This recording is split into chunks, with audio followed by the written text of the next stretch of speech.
রাজধানীর মোহাম্মদপুরে চাঞ্চল্যকর মা মেয়েকে হত্যার ঘটনা গোটা দেশে ব্যাপক আতঙ্কের সৃষ্টি করেছে। এই ঘটনায় গৃহকর্মী আয়েশাকে গ্রেপ্তার করেছে মোহাম্মদপুর থানা পুলিশ। বুধবার দুপুরে ঝালকাঠির নলছিটি উপজেলা থেকে আটক করা হয় তাকে।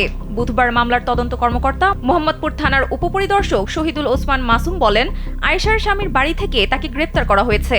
গৃহকর্মীকে গ্রেপ্তারের পর হত্যাকাণ্ড ঘিরে এবার বেরিয়ে এসেছে চাঞ্চল্যকর তথ্য।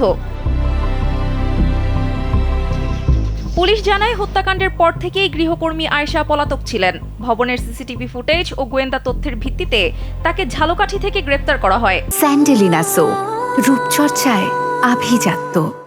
এরপরই মা মেয়েকে কেন এমন নৃশংসভাবে হত্যা করলেন গৃহকর্মী আয়েশা প্রাথমিকভাবে এর লোমহর্ষক বর্ণনা দেন পুলিশকে।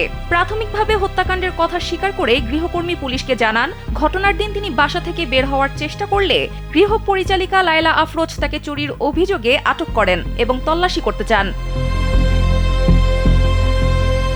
এ সময় নিজের কাছে থাকা ধারালো অস্ত্র দিয়ে তিনি লায়লা আফরোজকে প্রথমে আঘাত করেন। আফরোজের চিৎকার শুনে তার মেয়ে নাফিসা দৌড়ে এলে তাকেও একই অস্ত্র দিয়ে কোপাতে থাকেন। ঘটনার এক পর্যায়ে তার হাতেও কোপ লাগে বলে দাবি করেন তিনি।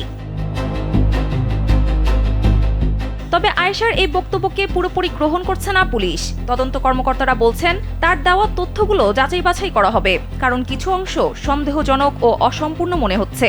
পাশাপাশি হত্যাকাণ্ডে অন্য কেউ জড়িত ছিল কিনা কিংবা পরিকল্পিত কোনো ঘটনাই কিনা তাও খতিয়ে দেখা হচ্ছে। পুলিশ আরও জানিয়েছে, আয়েশার স্বামী রাব্বিকেও আটক করা হয়েছে। স্বামীর দেওয়া তথ্যেই নলছিটি থেকে আয়েশাকে গ্রেপ্তার করা হয়। আয়েশা 6 মাস আগে মোহাম্মদপুরের বেড়িবাঁধ এলাকার একটি বাসায় চুরি করেছিলেন বলে জানিয়েছেন পুলিশ। সানজিদা ইসলাম, কালবেলা।